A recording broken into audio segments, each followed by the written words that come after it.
नमस्कार विद्यार्थी मित्रांनो. राजमाता जिजाऊ माध्यमिक आश्रमशाळा यूट्यूब चॅनल यामध्ये आपण आज इतिहास व राज्यशास्त्र या विषयाच्या 5व्या पाठाचा अभ्यास करणार आहोत. विद्यार्थी मित्रांनो, 5व्या पाठामध्ये आपण शैक्षणिक वाटचाल या संदर्भात माहिती घेणार आहोत. आपल्याला 15 ऑगस्ट 1947ला स्वातंत्र्य मिळालं आणि खऱ्या अर्थानं अनेक आव्हानं आपल्या डोळ्यासमोर उभी होती. आपण हे अगोदरच्या पाठामध्ये बघितलं. त्यानंतर आर्थिक विकास आपण देखील बघितला. परंतु शिक्षणाचा जर विचार केला विद्यार्थी मित्रांनो, तर फार दयनीय परिस्थिती त्या काळामध्ये होती. त्या काळामध्ये साक्षरता टिकवणं किंवा साक्षरता टिकून ठेवणं हे खूप महत्त्वाचं होतं. कारण सर्व जनता जर साक्षर असेल तर खऱ्या अर्थानं देशाचा चांगला विकास होईल. कारण शिक्षण व्यवस्था जर चांगली असेल तर खऱ्या अर्थानं देशाचा विकास होण्यास फार मोठी मदत होईल. तर आजच्या पाठामध्ये आपण आज काय शिकणार आहोत? तर या पाठामध्ये प्राथमिक, माध्यमिक व उच्च शिक्षण यांचा विचार यात केलेला आहे. याच्या जोडीला भारतातील काही प्रतिनिधी क्षेत्रातील संशोधन संस्थांचा आढावा घेतला आहे. त्यावरून आपणास देशभरातील शिक्षण व्यवस्थेची कल्पना येऊ शकेल. भारतातील शिक्षणाचा प्रश्न किती जटिल आहे याची प्रचिती आपणास स्वतंत्र भारतातील पहिल्या इसवी सन 1951च्या जनगणनेत आली आणि पहिल्या जनगणनेत साक्षरता प्रमाण फक्त 17% होते. विद्यार्थी मित्रांनो, विचार करा, 17% याचा अर्थ उदाहरणार्थ जर 100 लोक असतील तर त्यापैकी साक्षर लोक किती होते? तर फक्त 17%. म्हणजे विचार करा विद्यार्थी मित्रांनो, त्या काळाचे शैक्षणिक दर्जा हा किती खालावलेला होता. तर याचा एक चार्ट आपल्या डोळ्यासमोर दिला आहे बघा. जनगणना वर्ष यामध्ये 1971मध्ये साक्षरतेचं प्रमाण होतं 34%. 1981मध्ये ते प्रमाण वाढून 43% झालं. 1991ला 52% आणि 2001 साली 64%. विद्यार्थी मित्रांनो, शिक्षण हा खऱ्या अर्थानं देशाचा कणाच आहे. चांगल्या क्वालिटीचं जर शिक्षण ज्या देशात मिळत असेल तर तो देश खऱ्या अर्थानं साक्षर व आपल्याला प्रगतीकडे नेणारा तेथील देश असं म्हणता येईल. हे प्रमाण वाढवणे हे भारत सरकारपुढं फार मोठं आव्हान होतं आणि या आव्हानाचा सामना करण्यासाठी सरकारने त्या काळात देखील अनेक उपाययोजना केल्या. तर सर्व जनता काय व्हायला पाहिजे?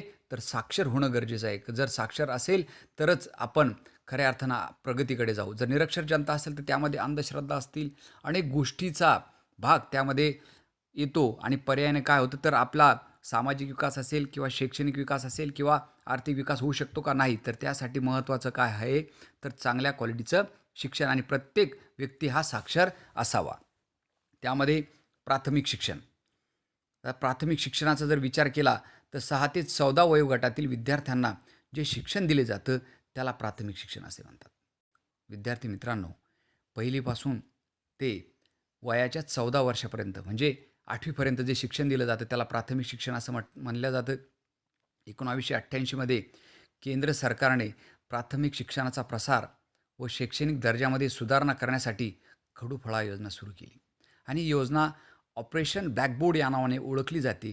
शाळेचा दर्जा सुधारणे सगळ्यात महत्त्वाची गोष्ट कशामध्ये दिली तर शाळेचा दर्जा जर सुधारला तर त्यामुळे काय होईल? येणाऱ्या विद्यार्थ्याचं काय होईल?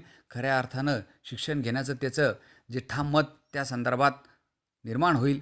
त्यानंतर किमान शैक्षणिक गरजांची पूर्तता करणे, विद्यार्थ्यांना लागणारे शैक्षणिक साहित्य असेल त्याची गरजाची पूर्तता करणे. त्यानंतर सुयोग्य अशा किमान 2 वर्गखोल्या, विद्यार्थी शिकवताना चांगल्या क्वालिटीच्या वर्गखोल्या देखील त्या काळात असाव्या अशी भूमिका प्राथमिक शिक्षणामध्ये ठरवण्यात आली.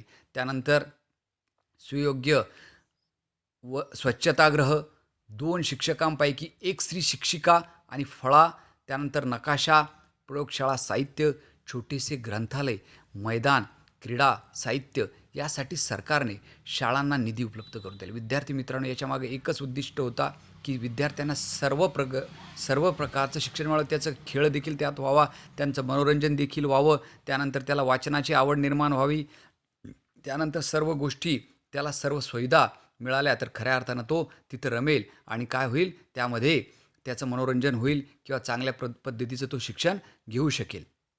या योजनेमुळे प्राथमिक शिक्षण व्यवस्था गतिमान होण्यास मदत झाली.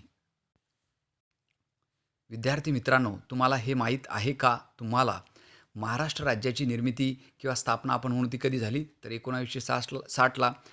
त्यानंतर शासनाने राज्याकरिता इयत्ता 1ली ते 7वीचा एकसारखा अभ्यासक्रम सुरू करण्याचा निर्णय घेतला. त्यासाठी मुंबईच्या एस.टी. कॉलेजचे प्राचार्य सय्यद राऊफ यांच्याकडे अभ्यासक्रमाचा मसुदा तयार करण्याचे काम सोपवले. त्यामध्ये 1994मध्ये या योजनेचा विस्तार करून 100पेक्षा अधिक विद्यार्थी संख्या असणाऱ्या शाळांमध्ये एक जादा वर्गखोली व एक जादा शिक्षकांची नेमणुकीची तरतूद करण्यात आली. विद्यार्थी वर्गामध्ये बसवण्यासाठी वर्गखोल्या, त्यानंतर ज्या ठिकाणी 100पेक्षा जास्त विद्यार्थी संख्या असेल तिथं अतिरिक्त एक शिक्षकाची नेमणूक करण्यात आली. का? तर चांगल्या पद्धतीचं शिक्षण विद्यार्थ्यांना मिळावं. आणि मुलींच्या शाळा, अनुसूचित जाती जमाती बहुल असणाऱ्या शाळा, ग्रामीण भाग यास प्राधान्य देण्यात आले. का? अनुसूचित जाती जमाती असेल, बहुल असणाऱ्या शाळा किंवा ग्रामीण भाग यांना का प्राधान्य दिलं? कारण की खेड्यातीलच मुलांचा शिक्षणाकडे ओढा कमी होता, तर तो सुधारावा. पर्यायाने काय होईल? कारण सर्वात जास्त जनता जर कुठं राहत असेल तर खेड्यामध्ये, म्हणून तिथला जर शैक्षणिक दर्जा उंचावला तर पर्यायाने काय होईल? तर खऱ्या अर्थानं देशाची प्रगती होईल. म्हणून शिक्षक भरतीत 50% जागांवर स्त्रियांची नेमणूक करण्याचे बंधन राज्य सरकारने त्या काळात घेतले. आणि 1994मध्ये प्राथमिक शिक्षणाच्या सार्वत्रिकरणासाठी जिल्हा प्राथमिक शिक्षण कार्यक्रम, डिस्ट्रिक्ट प्रायमरी एज्युकेशन प्रोग्राम म्हणजे DPEP सुरू करण्यात आली. का? तर प्रत्येकाला खेड्यागावात असेल किंवा सर्वांना काय मिळावं? तर प्राथमिक शिक्षण मिळावं. महाराष्ट्रासह 7 राज्यात हा उपक्रम सुरू झाला. त्यामध्ये प्राथमिक शाळेत मुलांची 100% उपस्थिती, विद्यार्थी गळती रोखणे. सगळ्यात महत्त्वाची समस्या कोणती? तर विद्यार्थी गळती. विद्यार्थी शाळेत येतात, पण काही विद्यार्थी शाळेमध्ये येऊन कधी 2 दिवस येतील, त्यानंतर काही दिवस न आल्यामुळे हळूहळू काय होतात? तर विद्यार्थी गळती होते, तर त्यांना शाळेची आवड निर्माण होत नाही. म्हणजे ती विद्यार्थी गळती रोखणे. त्यानंतर मुलींचे शिक्षण, मुलींना देखील चांगल्या क्वालिटीचं शिक्षण सक्तीचे देण्यात यावं. त्यानंतर दिव्यांगासाठी शिक्षण, दिव्यांग म्हणजे अपंग, जे दिव्यांग आहे त्यांच्यासाठी देखील शिक्षण. त्यानंतर प्राथमिक शिक्षणावर संशोधन व मूल्यमापन, पर्यायी शिक्षण, समाज जागृती इत्यादी उपक्रमांचा समावेश यात होता. चांगले उपक्रम DPEPच्या द्वारे त्या काळात राबवण्यात आले. प्रत्येक व्यक्तीला शिक्षण मिळावं हा उद्देश डोळ्यासमोर होता. विद्यार्थ्याचे योग्य पोषण व्हावे म्हणून 1995मध्ये विद्यार्थी मित्रांनो मध्यान्ह भोजन योजना सुरू करण्यात आली. ती आजपर्यंत देखील चालू आहे. आपण शाळेत जातो त्यावेळेस आपल्याला खिचडी मिळते की नाही? हो. तर तीच मध्यान्ह योजना म्हणजे दुपारी विद्यार्थ्यांना काय मिळावं? तर त्यांना जेवणाची व्यवस्था व्हावी. त्यानंतर हे जमेल का? बघा, 1991मध्ये केरळ राज्य पूर्णतः साक्षर ठरले. पूर्णतः साक्षर म्हणजे काय? तर तेथील 100% जनता साक्षर झाली. महाराष्ट्र राज्य पूर्णतः साक्षर होण्यासाठी काय उपाययोजना करता येईल या संदर्भात, हे जमेल का या संदर्भात ही माहिती देण्यात आलेली आहे. तर महाराष्ट्र राज्य देखील साक्षर करण्यासाठी हे जमेल का या संदर्भात माहिती देण्यात आलेली आहे. त्यानंतर माहीत आहे का तुम्हाला दुसरा पॉईंट? ताराबाई मोडक यांनी बोर्डी व कोसबाड येथे शैक्षणिक कार्याला सुरुवात केली. आदिवासी मुलांसाठी अंगणवाड्या सुरू केल्या. विद्यार्थी मित्रांनो, आदिवासी असतील तर त्यांच्यासाठी काय केलं? अंगणवाड्यामध्ये काय? तर लहान लहान मुलं असतील त्यांना योग्य पोषण आहार मिळावा, त्यांना शाळेची आवड निर्माण व्हावी. आणि महत्त्वाचं म्हणजे प्रत्यक्ष कृतीतून शिक्षण, कुरणशाळा, तांत्रिक व्यावसायिक शिक्षणाचा प्रसार करण्यासाठी त्यांनी खूप परिश्रम घेतले. अनुताई वाघ यांनी ठाणे जिल्ह्यातील कोसबाड येथे आदिवासींच्या उन्नतीसाठी एक संस्था स्थापन केली. या संस्थेला कोसबाड प्रकल्प म्हणून ओळखले जाते. विद्यार्थी मित्रांनो, आदिवासी असतील तर त्यांना शिक्षणाच्या प्रवाहामध्ये येण्यासाठी अनुताई वाघ यांनी त्या काळात देखील प्रयत्न केले. त्यानंतर अनुताई वाघ यांनी पाळणाघरे केली. पाळणाघरे म्हणजे काय? तर लहान मुलांसाठी तिथं राहण्याची व्यवस्था असेल. त्यानंतर बालवाड्या केल्या. त्यानंतर प्राथमिक शाळा, प्रौढ शिक्षण वर्ग. प्रौढ शिक्षण म्हणजे काय? जे मोठे लोक आहेत परंतु ते साक्षर नाहीत, तर त्यांच्यासाठी काय? तर प्रौढ शिक्षण वर्ग चालू केले. त्यानंतर बालसेविका, प्रशिक्षण महाविद्यालय इत्यादी शैक्षणिक संस्था सुरू केल्या आहेत. आपण हे प्राथमिक संदर्भात अभ्यासलं. आता वळूया आपण माध्यमिक शिक्षणाकडे. भारत स्वातंत्र्य झाल्यानंतर शिक्षण मंत्री होते मौलाना अबुल कलाम आझाद. यांनी शिक्षण क्षेत्रात आमूलाग्र बदल घडवून आणण्याचे ठरवले. यासाठी विद्यापीठ शिक्षण आयोग नेमण्यात आला होता. या आयोगाने माध्यमिक शिक्षणासंदर्भात एक स्वतंत्र आयोग नेमण्याची शिफारस केली. त्यानुसार 1952-53 मध्ये मुदलियार आयोग नेमण्यात आला. यावेळी भारतात 11वी प्लस प्लस पुढची पदवीची 4 वर्ष किंवा 11+1+3 म्हणजे 11वी नंतर 1 वर्ष परत 3 वर्ष असा हा शिक्षणाचा आकृतिबंध होता. विद्यार्थी मित्रांनो, प्रत्येक वेळेस शिक्षणाचा दर्जा उंचवण्यासाठी कुठले कुठले आयोग नेमण्यात आले या संदर्भात माध्यमिक शिक्षण त्यावेळेस आदरणीय मौलाना आझाद यांनी अनेक निर्णय घेतले. त्यामध्ये आयोगाचे कामकाज, आयोगाने माध्यमिक शिक्षण अभ्यासक्रमाचे स्वरूप, शिक्षणाचे माध्यम, अध्यापन पद्धती यांचा अभ्यास करून शिफारशी केल्या आणि या आयोगाने उच्च माध्यमिक वर्गाची संकल्पना मांडली होती. उच्च माध्यमिक म्हणजे कोणते वर्ग? 10वी पास झाल्यानंतर 11वी आणि 12वी. संपूर्ण देशभरात त्या व्यवस्थेची अंमलबजावणी करणे अवघड झाले. हे माहीत आहे का तुम्हाला? विद्यार्थी मित्रांनो, आपण हे 10वी-12वीच्या ज्या परीक्षा देतो त्या संदर्भात तुम्हाला माहीत आहे का? तर काय?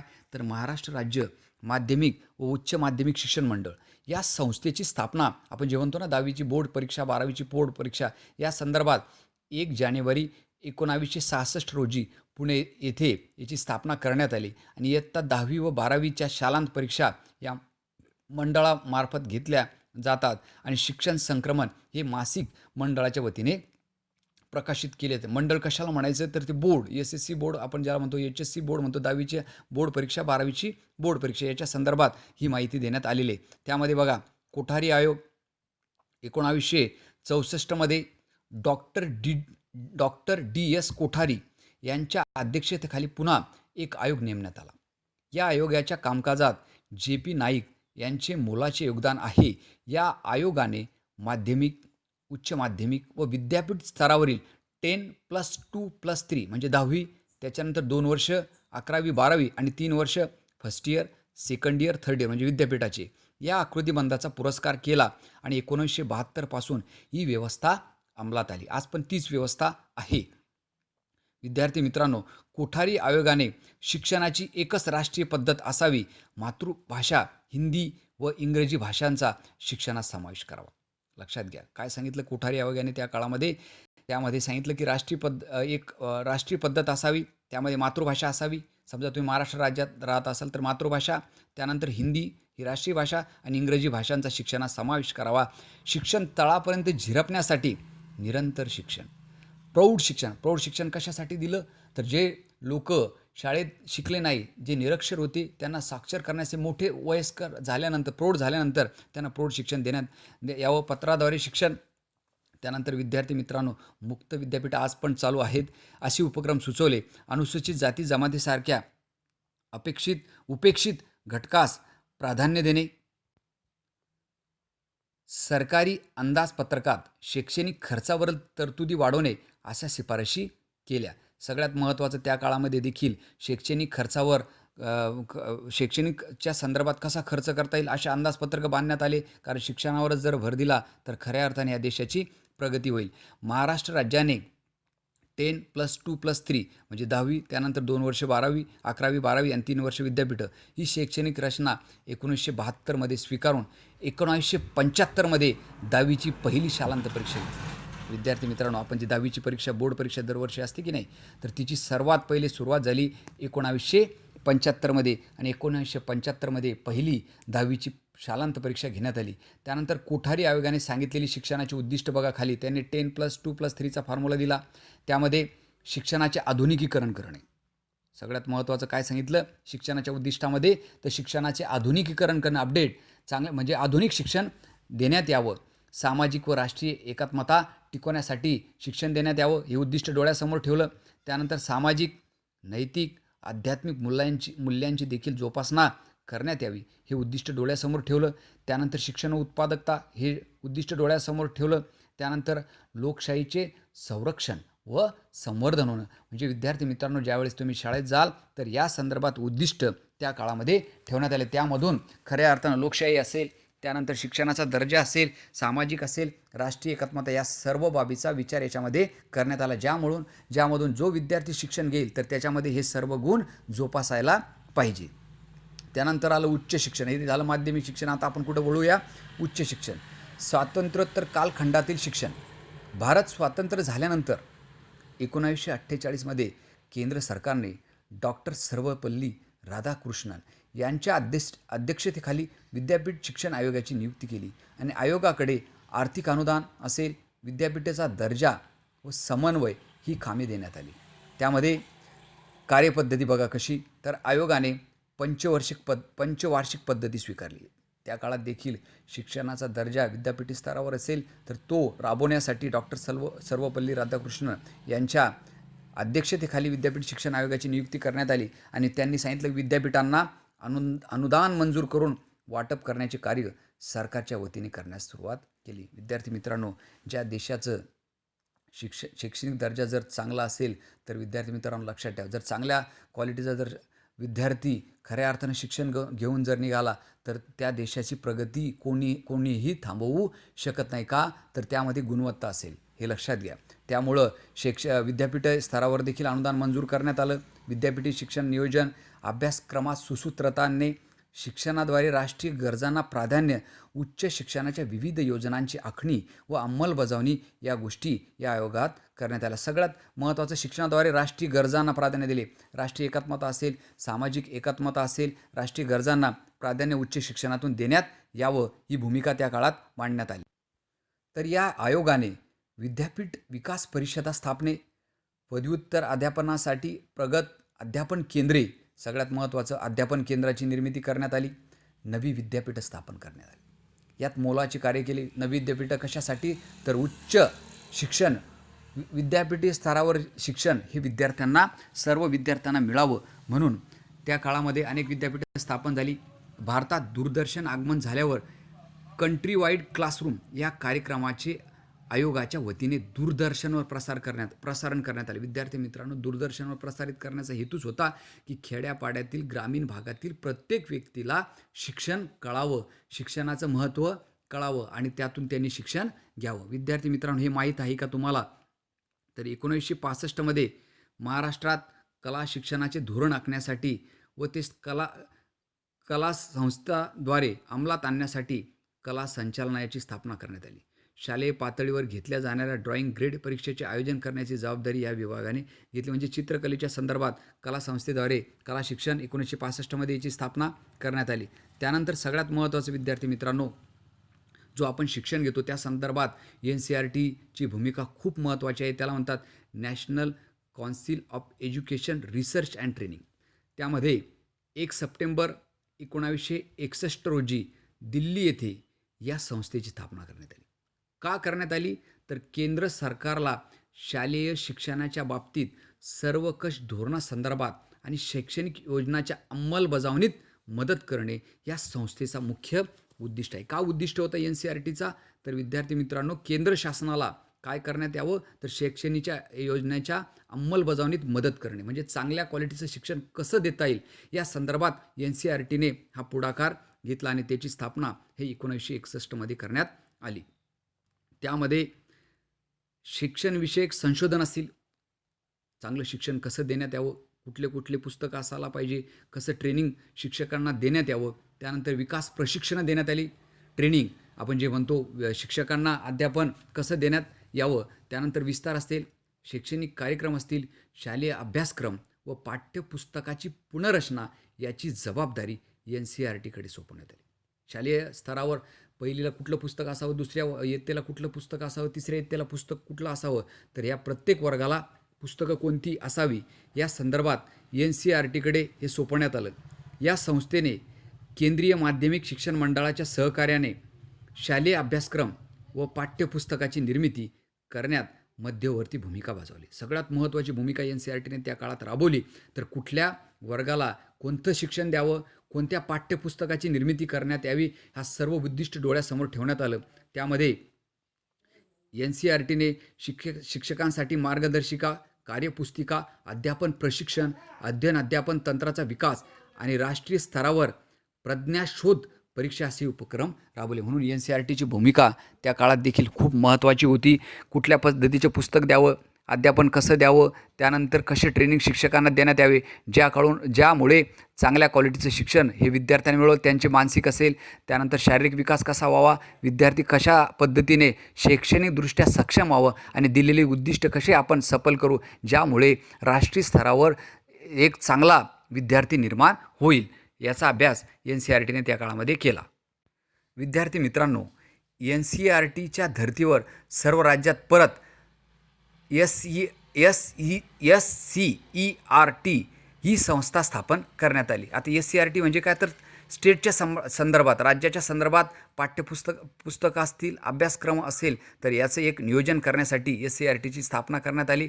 महाराष्ट्र राज्याची महाराष्ट्र राज्य शैक्षणिक संशोधन व प्रशिक्षण परिषद म्हणजेच MSCERT ही संस्था स्थापन करण्यात आली. ती 1984 साली. कुठे, तर पुणे येथे. आणि प्राथमिक शिक्षणाचा दर्जा उंचावणे, शिक्षकांसाठी सेवांतर्गत प्रशिक्षण, म्हणजे सेवांतर्गत म्हणजे काय, असलेले शिक्षक त्यांना शिकवण्यासाठी, अपडेट राहण्यासाठी चांगलं प्रशिक्षण त्या काळात MSCERTने देण्यात आलं. त्यानंतर विद्यार्थ्यांना 10वी व 12वी परीक्षेनंतर कोणते व्यावसायिक अभ्यासक्रम निवडावे याचे मार्गदर्शन करण्यात आले. विद्यार्थी मित्रांनो, जर 10वी 12वी झाले तर कुठल्या पद्धतीचं व्यावसायिक शिक्षण विद्यार्थ्यांनी घ्यावं यासाठी ह्या महाराष्ट्र राज्य शैक्षणिक संशोधन व प्रशिक्षण परिषदेअंतर्गत हे उपक्रम राबवण्यात आले. या संस्थेला विद्या प्राधिकरण या नावाने संबोधण्यात आले. कशा संदर्भात, तर व्यावसायिक अभ्यासक्रमासंदर्भात विद्या प्राधिकरण या नावाने ही एक संस्था स्थापन करण्यात आली. आणि त्यामध्ये ते विद्यार्थ्यांना 10वी 12वी नंतर कुठलं व्यावसायिक शिक्षण घ्यावं या संदर्भात माहिती किंवा मार्गदर्शन केलं जातं. त्यानंतर जीवन शिक्षण हे मासिक या संस्थेमार्फत प्रकाशित केले. जीवन शिक्षण या मासिकामध्ये कशा संदर्भात माहिती दिली जाते, तर व्यावसायिक अभ्यासक्रम कसा निवडावा, कोणत्या व्यावसायिक अभ्यासक्रमाकडे आपण वळावं. विद्यार्थी मित्रांनो, हे तुम्हाला माहीत आहे का, महाराष्ट्र राज्य पाठ्यपुस्तक निर्मिती या अभ्यासक्रम संशोधन मंडळ बालभारती या संस्थेची स्थापना 27 जानेवारी 1967 रोजी पुणे येथे झाली. विद्यार्थी मित्रांनो, आपण जे 1ली ते 12वीची पुस्तकं पाहतो त्यामध्ये जर आपण पुस्तकाच्या पुढच्या किंवा मागच्या भागावर जर पाहिला तर हा एक सिम्बॉल आहे बघा, महाराष्ट्र राज्य पाठ्यपुस्तक निर्मितीचा. तर हीच पुस्तकं निर्माण करतात, अभ्यासक्रम ठरवतात आणि त्यानुसार शिक्षकांना ट्रेनिंग, विद्यार्थ्यांना ते शिक्षण दिलं जातं. आणि त्यानुसार 1ली ते 12वी पर्यंतच्या शालेय विद्यार्थ्यांसाठी पाठ्यपुस्तक तयार करण्याचे काम बालभारती करते. त्यामध्ये मराठी, हिंदी, इंग्रजी, उर्दू, कन्नड, सिंधी, गुजराती, तेलुगू या 8 भाषांमधून पाठ्यपुस्तकं तयार केली जातात. किशोर हे विद्यार्थ्यांसाठीचे मासिक बालभारती प्रकाशित करते. म्हणजे त्यामध्ये इंग्रजी असेल, उर्दू असेल, कन्नड असेल, सिंधी असेल, गुजराती असेल, मराठी, हिंदी असेल या संदर्भात ही पुस्तकं टाईप केल्या जातात. आणि पर्यायानं हीच पाठ्यपुस्तकं प्रत्येक विद्यार्थ्याला मिळतात. आणि त्यानुसार या राज्यामध्ये एकच अभ्यासक्रम हा राबवण्यात येतो 1ली ते 12वीपर्यंतचा. त्यानंतर आलं राष्ट्रीय शैक्षणिक धोरण. आता विद्यार्थी मित्रांनो, 1986च्या दरम्यान या धोरणानुसार 1986च्या या धोरणानुसार राष्ट्रीय शैक्षणिक धोरणानुसार समाजाच्या बदलत्या गरजा लक्षात घेऊन प्राथमिक असेल, माध्यमिक व उच्च माध्यमिक शिक्षणात मूलभूत स्वरूपाचे बदल घडवण्यात आले.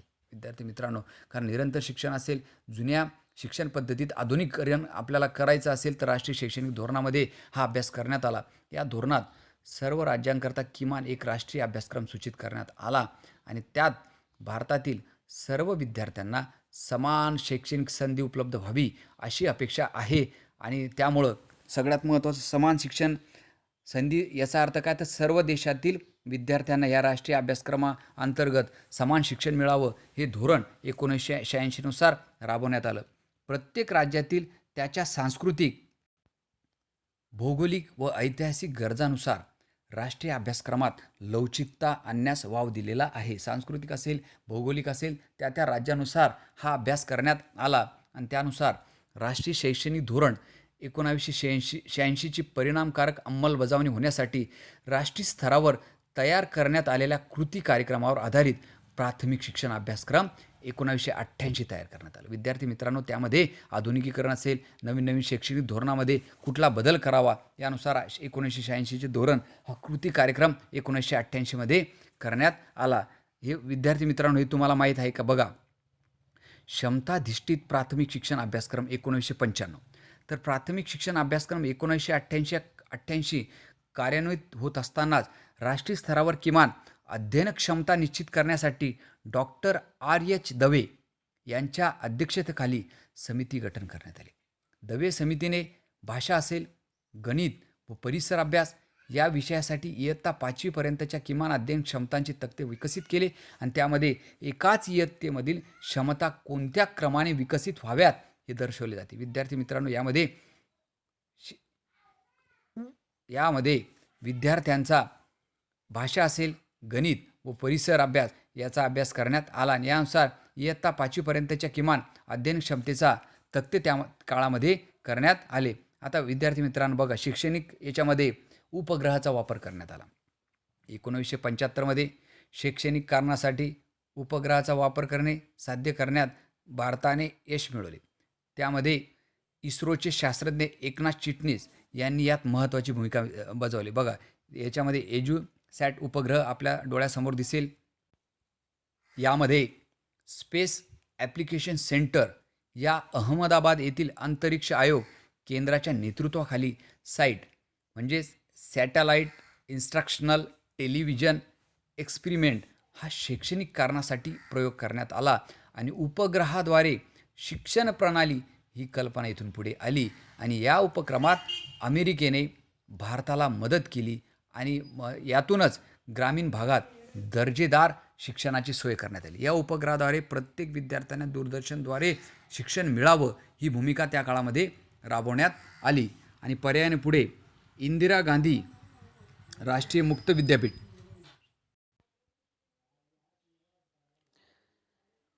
इंदिरा गांधी राष्ट्रीय मुक्त विद्यापीठ देशातील सर्वसामान्यांच्या घरात ज्ञानगंगा देण्यासाठी या मुक्त विद्यापीठाची स्थापना करण्यात आली. विद्यार्थी मित्रांनो, मुक्त विद्यापीठाची स्थापना करण्याचं कारण की प्रत्येक व्यक्तीला शिक्षण मिळावं. तिथं शिक्षणाची अट नव्हती. तुम्हाला पाहिजे त्या वर्गाला आपण मुक्त विद्यापीठाद्वारे शिक्षण घेऊ शकतो. याद्वारे संयुक्त राष्ट्रसंघाने 1970 हे वर्ष जागतिक शैक्षणिक वर्ष घोषित केले आणि याच वर्षी भारत सरकारने शिक्षण व समाज कल्याण खाते, माहिती व प्रसारण खाते, विद्यापीठ अनुदान आयोग व युनेस्को यांच्या संयुक्त विद्यमाने मुक्त विद्यापीठ या विषयावर नवी दिल्ली येथे चर्चासत्र घेण्यात आले आणि या चर्चासत्रातून मुक्त विद्यापीठ स्थापन करण्याची कल्पना पुढे आली. मुक्त विद्यापीठ स्थापन करण्याचीच कल्पना येण्याचं कारण आहे काही लोक हे शिक्षणाच्या गळती, त्यानंतर शिक्षणातून बाहेर जाणे, कधी नापास झाला तर विद्यार्थ्यांना पुन्हा शिक्षण न घेण्यात यावे, तर अशा सर्व लोकांना मुक्त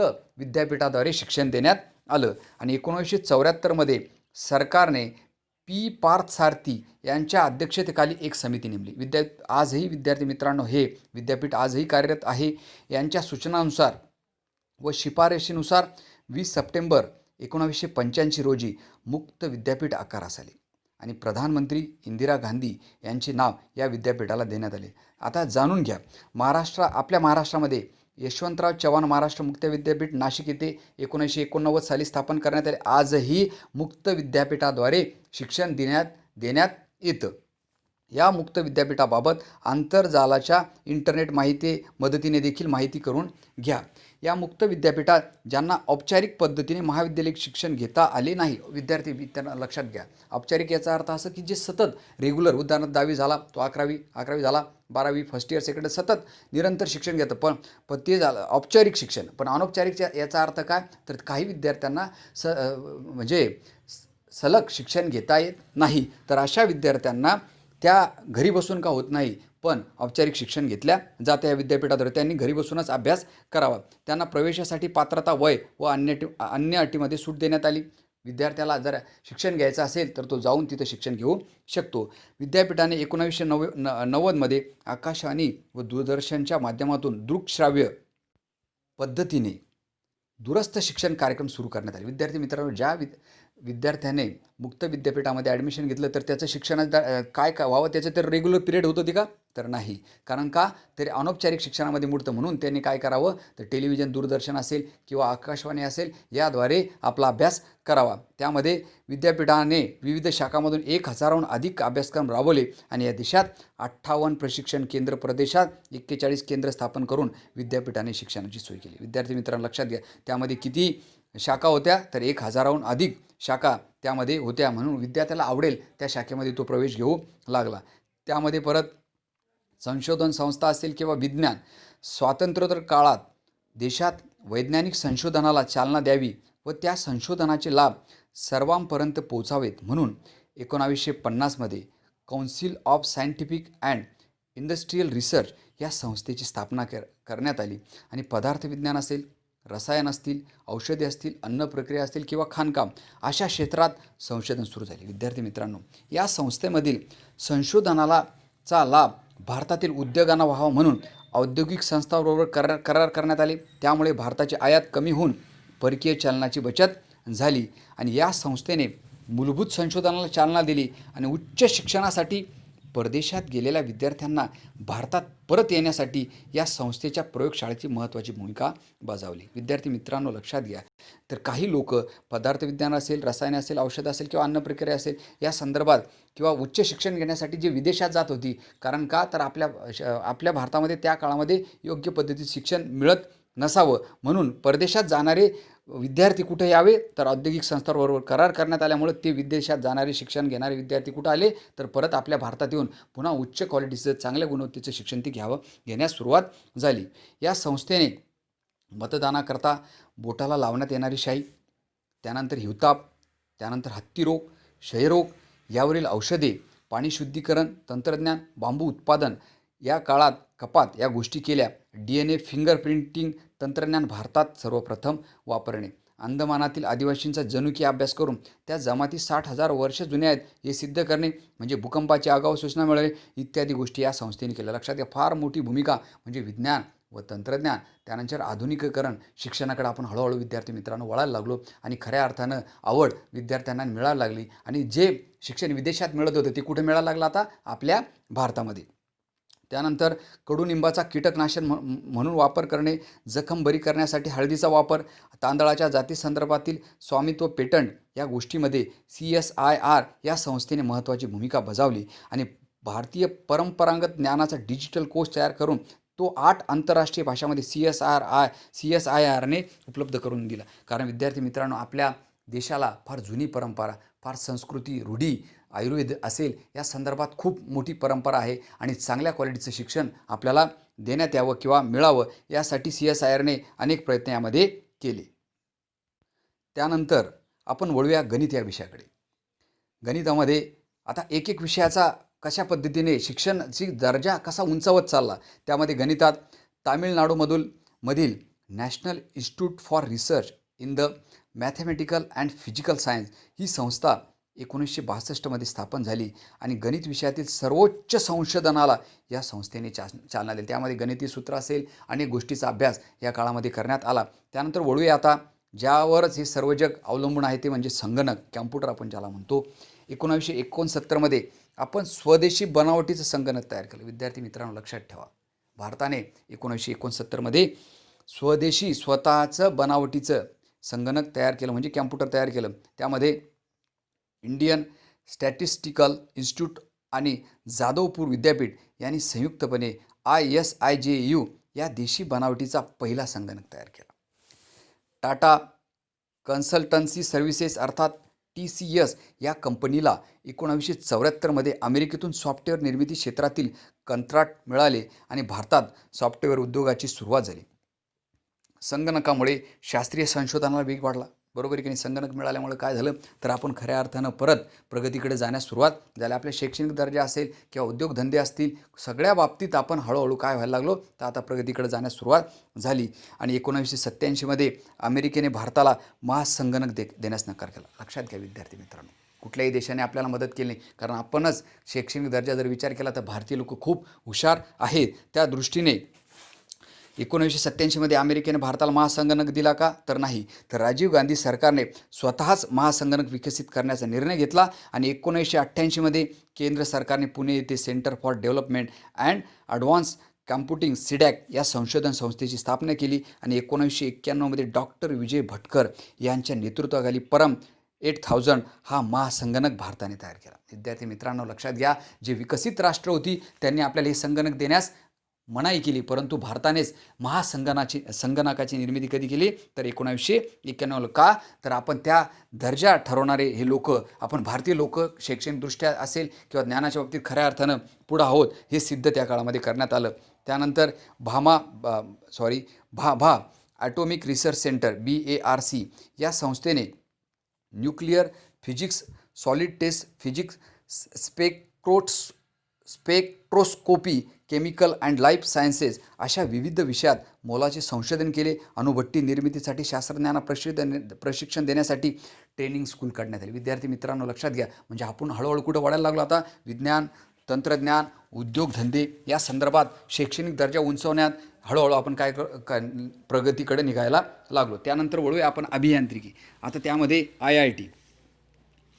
विद्यार्थी मित्रांनो 1951मध्ये पश्चिम बंगालमधील खरगपूर येथे भारतातील पहिली इंडियन इन्स्टिट्यूट ऑफ टेक्नॉलॉजी, त्याला IIT म्हणतात, फार मोठी स्पर्धेतून विद्यार्थी इथं जातात, या संस्थेची स्थापना करण्यात आली. भारतात अभियांत्रिकीच्या सर्व शाखांमधील उच्च व प्रगत शिक्षण उपलब्ध होऊन देशाची गरज भागावी हा या संस्थेचा उद्देश होता. विद्यार्थी मित्रांनो IITद्वारेच खऱ्या अर्थानं संगणकीय शिक्षण असेल किंवा आधुनिक शिक्षण असेल तर याद्वारे आपल्याच भारतामध्ये त्या विद्यार्थ्यांना योग्य ते IITचं शिक्षण मिळावं आणि त्यातून त्या विद्यार्थ्यांचा उपयोग कशासाठी व्हावा तर आपल्या भारताचा विकास होण्यासाठी. याचा भारताच्या अभियांत्रिकीच्या शाखेच्या सर्व शाखांमधील उच्च व प्रगत शिक्षण उपलब्ध देशाची गरज भागावी या संस्थेचा हा उद्देश होता. त्यानुसार IIT पवई मुंबई, त्यानंतर चेन्नई, त्यानंतर कानपूर, नंतर नवी दिल्ली येथील अभियांत्रिकी महाविद्यालयांचे IIT मध्ये रूपांतर करण्यात आले. या संस्थांच्या उभारणीकरिता सोव्हिएत रशिया, त्यानंतर अमेरिका, जर्मनी आणि युनेस्को यांनी काय केली तर ह्या विदेशातील देशांनी देखील काय केली तर मदत केली. त्यामध्ये रशिया असेल, अमेरिका असेल, जर्मनी असेल, इतर देशांनी देखील भारताला मदत केली आणि त्यामुळे भारतातील IIT या संस्थेला स्वायत्त विद्यापीठाचा दर्जा देऊन BTech, त्यानंतर MTech अभ्यासक्रम सुरू करण्यात आले. प्रवेश परीक्षेद्वारे प्रवेश आणि माफक शुल्क व विद्यार्थ्यासाठी आरक्षण हे IIT या संस्थेचे वैशिष्ट्य आहे. म्हणून 1970 ते 80च्या दशकात या संस्थेतील विद्यार्थी मोठ्या प्रमाणात परदेशी जाऊ लागले. त्यामुळे ब्रेन ड्रेनची समस्या म्हणजे उच्च शिक्षित विद्यार्थी कायमस्वरूपी परदेशात जाणे निर्माण झाले आणि 1990 नंतर मात्र ही परिस्थिती बदलली आणि 1994मध्ये गुवाहाटी आसाम, 2001मध्ये रुरकी येथे IIT या संस्थेची स्थापना करण्यात आली आणि त्यामुळे विदेशात जाण्याचं प्रमाण थांबलं आणि पर्यायाने भारतातच हे IIT झालेले विद्यार्थ्याचा उपयोग कशासाठी झाला तर भारतातील ह्या विकासाकडे नेण्यासाठी या विद्यार्थ्यांनी जबाबदारी स्वीकारून पर्यायाने देशाचा विकास होण्यास मदत झाली. त्यानंतर आलं IIM, Indian institute of management. IITमधून उच्च दर्जाचे अभियंते तयार होऊ लागल्यावर कुशल दर्जाचे व्यवस्थापक घडवण्यासाठी केंद्र व गुजरात राज्य सरकारने अहमदाबाद येथे या संस्थेची स्थापना केली आणि अमेरिकेच्या हार्वर्ड बिझनेस स्कूल या संस्थेने वरील संस्थेच्या उभारणीत मदत केली. कोलकाता असेल, बँगलोर, लखनौ, कोझिकोडे, इंदूर आणि शिलाँग येथे इंडियन इन्स्टिट्यूट ऑफ मॅनेजमेंट या संस्था स्थापन करण्यात आली. इथे देखील अमेरिकाच्या असेल हार्वर्ड बिझनेस स्कूल या संस्थेने असेल यांनी मदत केली. कशासाठी तर विद्यार्थ्यांना इंडियन इन्स्टिट्यूट ऑफ मॅनेजमेंट म्हणजे IIMचं शिक्षण मिळावं, उच्च दर्जाचं शिक्षण मिळावं आणि त्याचा विकास कशासाठी व्हावा तर आपला देशाचा विकास होण्यासाठी त्या विद्यार्थ्यांचा उपयोग व्हावा म्हणून हे इन्स्टिट्यूट इथं सुरू करण्यात आलं.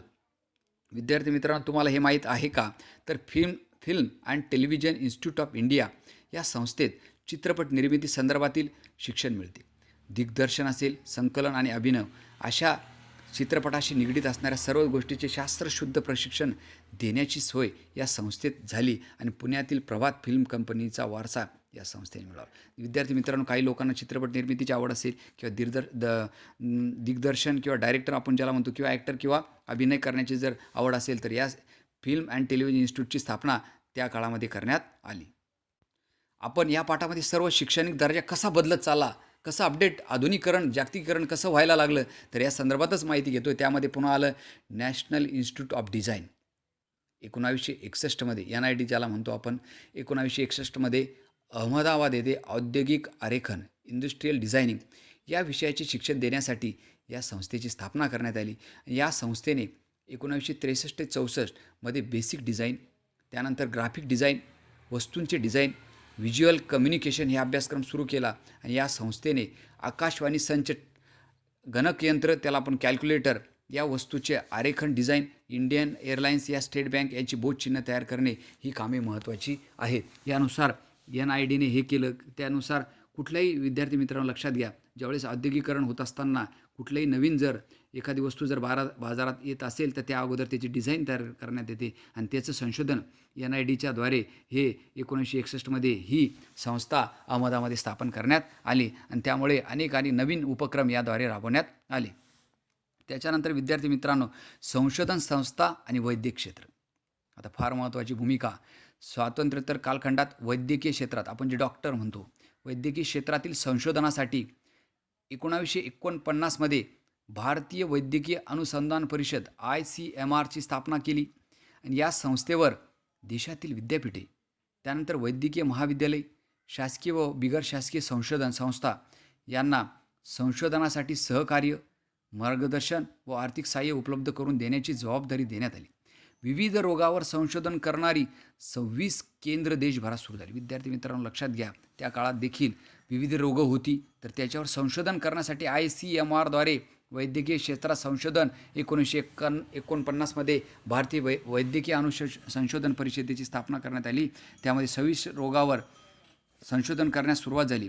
या संस्थेच्या संशोधनामुळे क्षयरोग, त्यानंतर भयानक असलेला कुष्ठरोग त्या काळात नियंत्रण मिळवणे आज मात्र शक्य झाले. या क्षेत्रातील प्रगत वैद्यकीय शिक्षण व संशोधनाला चालना देण्यासाठी all India institute of medical sciences AIIMS या संस्थेची स्थापना झाली आणि या संस्थेवर वैद्यकशास्त्राच्या पदवी व पदव्युत्तर अभ्यासक्रमाच्या शिक्षणाची जबाबदारी टाकली गेली आणि वैद्यकशास्त्राच्या बहुतांश शाखांमधील पदवी व पदव्युत्तर शिक्षणाच्या सुविधा असलेली महाविद्यालये असतील, संशोधनाच्या चांगल्या सुविधा, सुसज्ज सार्वजनिक इस्पितळे ही या संस्थेची प्रमुख उद्दिष्टे होती. विद्यार्थी मित्रांनो, ज्यावेळेस तुम्हाला वैद्यकीय क्षेत्रामध्ये म्हणजे डॉक्टर होण्यासाठी पदवी किंवा पदव्युत्तर प्रशिक्षणाची सुविधा आपल्याला देण्याची असेल तर महाविद्यालय, त्यानंतर संशोधनाच्या चांगल्या सुविधा, त्यानंतर चांगली इस्पितळं या संस्थेची प्रमुख उद्दिष्ट होती. कारण सगळ्यांना आरोग्याच्या संदर्भात चांगली सुविधा मिळावी, चांगले वैद्यकीय डॉक्टर असतील ते बाहेर निघावे आणि चांगल्या रोगावर काय करावं तर संशोधन करावी आणि सर्वसामान्यांना माफक दरात वैद्यकीय उपचार उपलब्ध करून देणे, परिचारिकाच्या परीक्षणासाठी स्वतंत्र महाविद्यालय, त्यानंतर हृदयविकार असतील, मेंदूविकार व नेत्रविकारावर उपचार करण्यासाठी सुपर स्पेशालिटी केंद्र या संस्थेने काढले. विद्यार्थी मित्रांनो, मेंदूविकार असेल, हृदयविकार असतील किंवा नेत्रविकार, डोळ्यांचा जो आजार असेल तर या संदर्भात अनेक स्पेशालिटी केंद्र स्पेशल या संदर्भात अभ्यास सुरू झाला आणि त्याच काळातील चांगले डॉक्टर किंवा वैद्यकीय क्षेत्रातील अनुभवी असलेले शिक्षक असतील तर चांगल्या क्वालिटीचं शिक्षण देण्यात यावं या संदर्भात अनेक महाविद्यालये त्या काळात स्थापन करण्यात आली.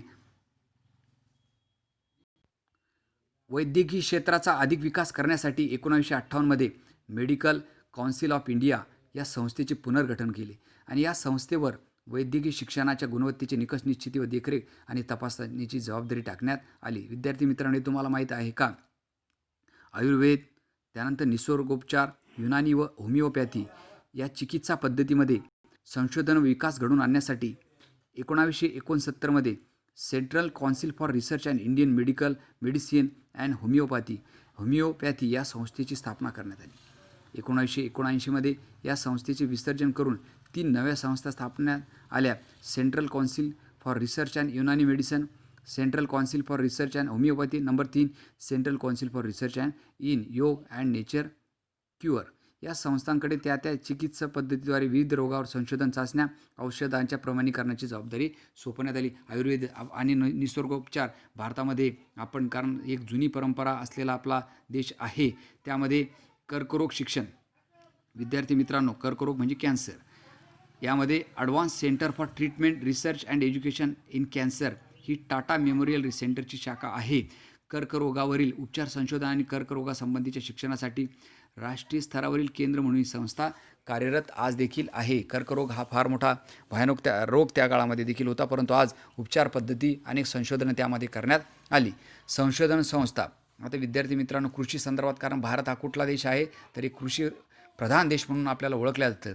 भारतामध्ये कृषी क्षेत्रातील संशोधन हे खूप गरजेचं होतं आणि 1905 हे सुरू झालं. भारतात कृषी संशोधन संस्थेला इंडियन ॲग्रिकल्चर रिसर्च इन्स्टिट्यूट 1958 विद्यापीठाचा दर्जा देण्यात आला आणि कृषी क्षेत्राचा विकास, संशोधन, सुसज्ज प्रयोगशाळा, मृदाशास्त्र, कृषीशास्त्र, आर्थिक वनस्पतीशास्त्र इत्यादी विभागाद्वारे विद्यापीठाची कार्य सुरू करण्यात आली. विद्यार्थी मित्रांनो, भारताची जर प्रगती करायची असेल तर भारत हा कृषीप्रधान देश असल्यामुळे त्यामध्ये आधुनिक बी असेल, नवीन नवीन रासायनिक खतं असतील, त्यानंतर नवीन करण करण्याची पद्धत असेल, ठिबक सिंचन असेल, याचं संशोधन होणं गरजेचं होतं. का तर कमी वेळामध्ये चांगल्या क्वालिटीचं उत्पादन मिळावं, जास्त उत्पादन मिळावं, भारत हा देश स्वावलंबी व्हावा या संदर्भात यामध्ये मृदाशास्त्र म्हणजे माती परीक्षण असेल, नवीन संशोधन असतील, याचा अभ्यास या विद्यापीठामध्ये करण्यात आला आणि त्याचाच फायदा ह्या देशाला झाला आणि पर्यायानं काय झालं, कृषी किंवा शेतकरी असेल किंवा शेतीचं उत्पादन वाढण्यास मदत झाली. या संस्थेच्या नवी दिल्ली येथे मुख्यालयात ग्रंथालय आहे. हे ग्रंथालय देशातील सर्व मोठे कृषीविषयक ग्रंथालय आहे. गहू, कडधान्य, गळीताची पिके, त्यानंतर भाजीपाला अशा अनेक गोष्टीवर येथे संशोधन सुरू झाले आणि या संस्थेची सर्वात महत्त्वाची कामगिरी म्हणजे एका वर्षात एकाहून अधिक पिकं घेण्याची पद्धतीविषयी मूलभूत संशोधन येथे सुरू झाले आणि याचा फायदा शेतकऱ्यांना झाला. विद्यार्थी मित्रांनो, आपण जर पूर्वीच्या लोकांना जर विचारलं तर फार कमी उत्पादन होतं. कारण का? आधुनिक शेती पद्धत नव्हती. त्यानंतर वर्षातून एकच पीक आपण घेत होतो. परंतु आधुनिक शेती पद्धतीमुळे या संशोधनामुळे दोन पिकं घ्यायला लागली, त्यामध्ये उत्पादन वाढलं. पुन्हा पाणी देण्याची पद्धत असेल, ठिबक सिंचन असेल, तुषार पद्धत असेल, असे नवीन नवीन बी बियाणं असतील, याचा सर्व शोध यामध्ये झाला आणि पर्यायानं काय झालं तर कृषी उत्पादन वाढलं. आणि पुढील पाठामध्ये आपण महिलाविषयीचे कायदे असतील, स्त्रियांचे योगदान, अन्य दुर्बल घटकांच्या संदर्भात शासनाची भूमिका याविषयी अभ्यास करणार आहोत. विद्यार्थी मित्रांनो, फार मोठा यामध्ये शैक्षणिक दर्जा किंवा शिक्षण पद्धती कशा पद्धतीने पुढे गेली याचा अभ्यास आपण आजतागायत केला आणि त्याचा फार मोठा परिणाम हा शिक्षण प्रणालीवर झाला. आधुनिकीकरण असेल किंवा अपडेट असेल, या पद्धतीमुळे शैक्षणिक दर्जा बदलत गेला, शैक्षणिक पद्धती बदलत गेली, नवीन नवीन संशोधनं सुरू झाली, नवीन नवीन उपक्रम असतील, नवीन नवीन कार्यक्रम असतील, याचा अंमलबजावणी करण्यात आली. वैद्यकीय क्षेत्र असेल, शैक्षणिक क्षेत्र असेल, याच्यामध्ये फार मोठी प्रगती झाली. IIT असेल, MIT असेल, अनेक शिक्षणं या काळामध्ये देण्यात आले आणि त्याचंच आज आपण पाहत असाल. औद्योगिकरण असेल, कृषी क्षेत्रामध्ये चांगली प्रगती असेल, याचा अभ्यास आपण विद्यार्थी मित्रांनो या पाठामध्ये केला. धन्यवाद.